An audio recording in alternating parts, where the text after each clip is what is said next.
সত্য যখন এসেছিল মিথ্যা দূরীভূত হয়েছিল, মিথ্যা দূরীভূত হবেই, এটাই বাস্তব। আমরা যদি একত্রিত থাকতে পারি ইনশাআল্লাহুল আজিজ, আউলিয়া কিরামের নিগাহের কারণে আমরা প্রতিবাদ হয়তো জানাতে পারবো, কিন্তু আমাদের সুযোগ আছে আমাদের ফিলিস্তিনি ভাই বোনদের কাছে দাঁড়ানোর।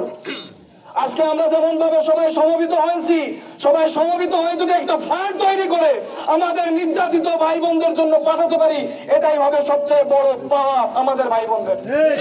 চেষ্টা করবেন যেভাবে সবাই সম্মিলিত হয়েছেন, সম্মিলিত একটা ফান্ড করে পানিয়া গ্রাম এটা ইমানি শক্তির গ্রাম, গ্রাম এটা আউলিয়ার ঘাটির গ্রাম, ইমানি শক্তির গ্রাম।